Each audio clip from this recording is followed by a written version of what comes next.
Remind our hearts okay. What's up, y'all? It's Ebony. I am on an off day, and I so much to talk about, so I'm just trying to keep it like with the videos one thing at a time. Let's see how that works out. As you see, like, stuff is a mess. Don't pay that attention, okay?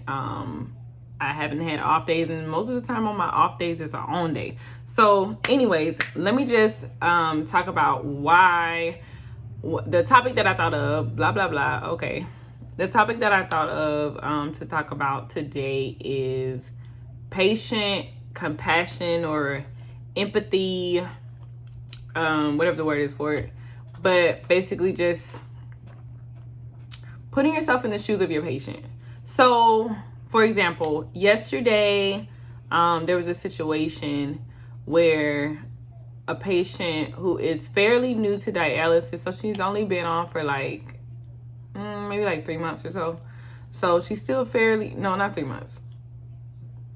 Since I came, so I give about 6 months, my bad. About 6 months, because 3 months, a lot of the new patients are in AKI, that's acute kidney failure, so short-term kidney failure. So basically the doctors are seeing if their kidneys will kick back into play, for better words. So her kidneys did not come back. They didn't wake back up. They didn't come back. So now she's basically has been dealing with the fact that she has to get dialysis for the rest of her life. That's rough. So I say that to say, put yourself in their shoes, because like yesterday, she had a rough day in dialysis. I also follow a couple pages on Facebook, a couple groups, on Facebook to really like feel what they feel, so that like if they're one of those patients that are like really, really nitpicky, then I don't get as annoyed, like, because I'm like, you know what? I don't have to be in that situation. Not to say that it's okay if they disrespect you, because there's a difference, but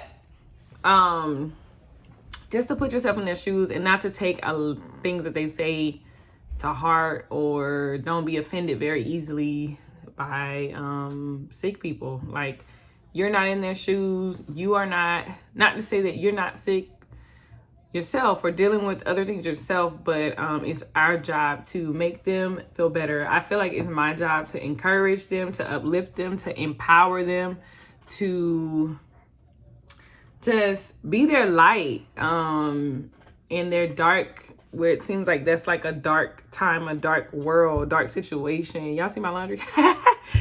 Anyways, just to be their light. So be their light by just really encouraging them. All right, so let me get to the point of my story.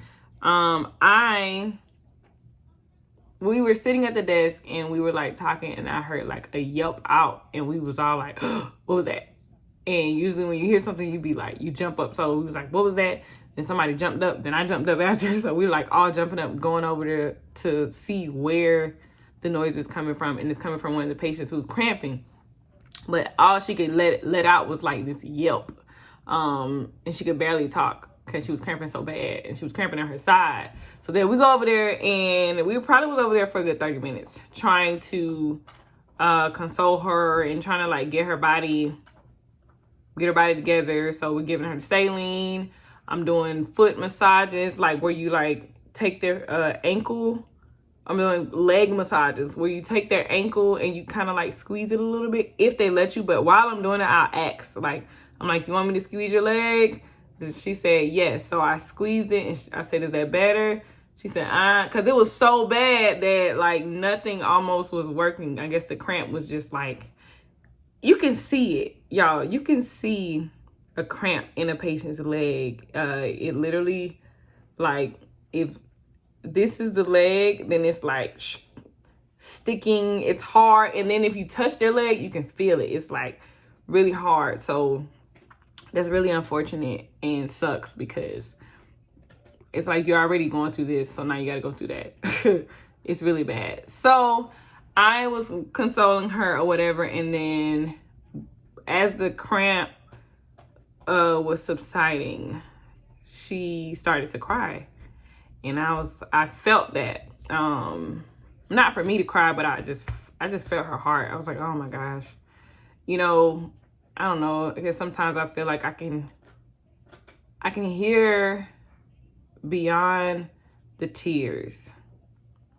And to me, it was just like, God, I cannot do this. How can I do this for the rest of my life? Like, I cannot do this. Like, why do I have to do this? You know, and she's a woman of faith as well. So that's what I heard or whatever. So it just was a moment. And I'm like, okay, God, what can I say? Give me the words to say to encourage her. Because there's not a lot somebody can say to you when you're in pain to really make you feel better. But I just consoled her, you know, started rubbing her back, rubbing her sides, held her hand, held her arm, because she had to stand up. Like, it was that bad. So while I'm doing that, then we got the nurse who's taking care of her too. And then when she stood up, she was like, I'm about to pass out. I was like, oh crap. Flip the chair back. Flip the chair back. Tell somebody, give me some oxygen. They was taking a little long, but she's still new, so she's trying to figure out what's going on and what all I need to do. And she's a new nurse.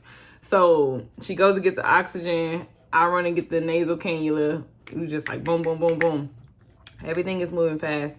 So make sure get the oxygen on really quickly. But then I just grabbed her hand and then I put my hip. So if your patient is cramping, you take your hip right there and you have that foot on your hip and it's almost like you are pushing towards their foot, and if they can, they're pushing towards you. So it's like this type of motion going on.